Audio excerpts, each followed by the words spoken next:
PP chairman Bilawal Bhutto Zardari Asif Zardari जे समूरनि केसनि खे सियासी मज़ाक़ करार ॾींदे चयो आहे त अॻूणे सदर खे नेब अदालतुनि में घेलियो पियो वञे।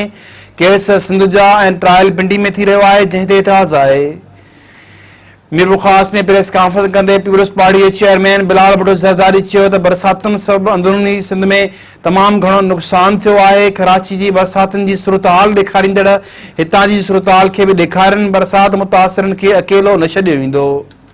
बिलावल भुट्टो ज़रदारी चयो त बरसातुनि सबबि सिंध में 25 लख माण्हू मुतासिर थिया आहिनि। सॼो मीरपुर ख़ासि ॿोड़ जे पाणी में ॿुॾल आहे। बरसातुनि सबबि ज़राअत खे बि वॾो नुक़सानु थियो आहे। हुन वक़्तु बरसात मुतासिरनि खे हंगामी बुनियादनि ते रिलीफ जी ज़रूरत आहे। इमरान ख़ान कप्तान बणिजी बरसात मुतासिरनि जी मदद करे। बिलावल भुट्टो ज़रदारी जो चवणु हो त आसिफ ज़रदारी ते समूरा केस सियासी ऐं मज़ाक़ आहिनि। अहिड़ी मज़ाक़ बंदि थियणु घुरिजे। अरबे ख़रबे पंहिंजी करप्शन जो चई मीडिया ते बदनाम कयो पियो वञे।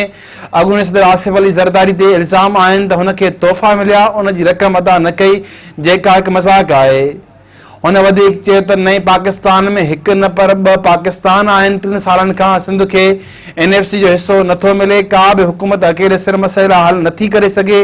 ॾुखे वक़्त में गॾिजी कमु करण जी ज़रूरत आहे।